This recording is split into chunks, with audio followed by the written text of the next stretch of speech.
Well, hello once again.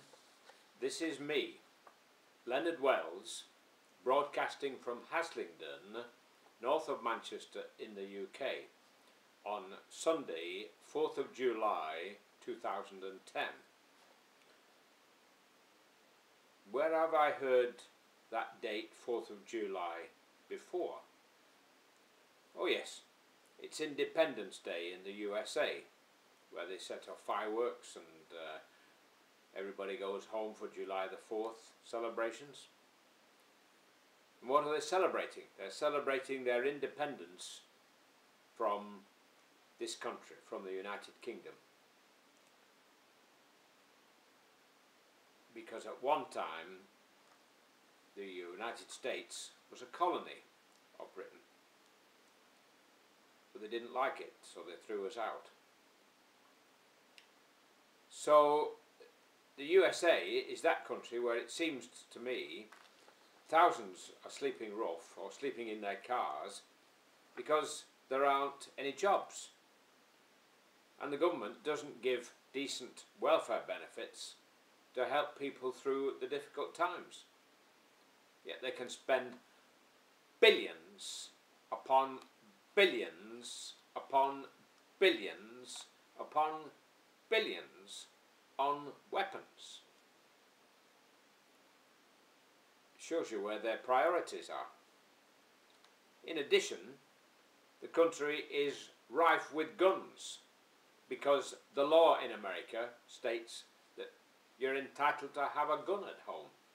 Well, we know what happens if everybody has a gun in their back pocket. I was thinking yesterday about the drugs business, the illegal drugs business. Because we've made the possession of or distribution of certain drugs illegal, such as cocaine and heroin, those drugs are then worth a fortune on the illegal market. We all know this, we've seen the effect of it.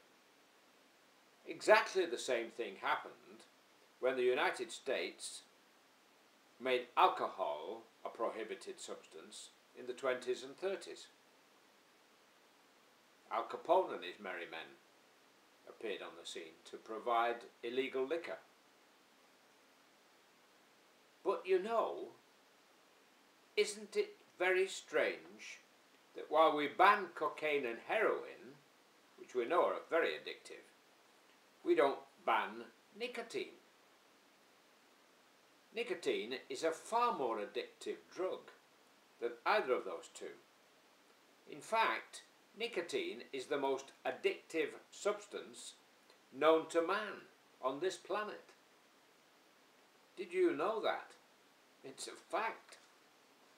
So, despite the fact that we know tobacco is highly toxic and poisonous and addictive, we continue to allow it to be sold in every city on earth. Even worse is the fact that in the EU we actually subsidise the growing of tobacco. Can you imagine that? I don't know how things are in your town or your city in the UK or anywhere else in Europe or in the world for that matter, but here in Haslingden the place is literally carpeted with cigarette butts, especially outside the pubs and bars where smokers stand and smoke before throwing their butts into the street. This is a criminal offence, and landlords are not really helping to discourage it because they don't provide appropriate receptacles. Apart from cigarette butts, our streets are literally littered with plastic drinks bottles and aluminium drinks cans. I have made quite a study of this subject, and I have found that the two most popular discarded plastic bottles are those of Lucozade and Ribena, both made by GlaxoSmithKline of Brentford near London. I approached that company to suggest that in order to discourage their customers from throwing the bottles away into the gutter, they bring in a deposit scheme. A deposit scheme would mean that when purchasing one of those drinks, you have to pay a deposit of, let's say, £1 on the bottle or the can. This would be refunded to you when you returned the empty bottle or can to the shop. We used to have such a scheme when I was a boy, and I can well remember taking bottles back to the shop for my refund, which I would then spend on sweets or some such. It worked very well. In my studies of this litter problem, it has become obvious to me that children are largely to blame. En route to and from school, they purchase those kinds of drinks and then throw the bottles into the gutter, either just before reaching school or just before reaching home. You see, with such a scheme, even if someone still dropped a plastic bottle into the gutter, there would be eager and willing hands to collect them in order to collect the reward of the deposit. The streets would be much cleaner. Not only that, but the shops would then be able to send the returned empties back to the companies which make them, and those companies could then recycle them. But do they want to do that? No, of course not. Why not? It makes economic sense and is a far greener solution. But they can't be bothered.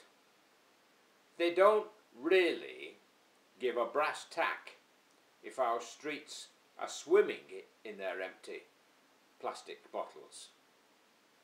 Go on, SmithKline, prove me wrong, and be the first to show the way. Come to think of it, why don't we have a similar scheme in the case of cigarettes? You could have a deposit of, say, £2, which would be refunded on production of the empty packet, plus 10 or 20 used butts, according to the size of the packet. Come on, Mr. Cameron, let's clean our streets. I want to live in a clean country, don't you? Thank you, and God bless you all while it's still legal to say God bless you. Thank you.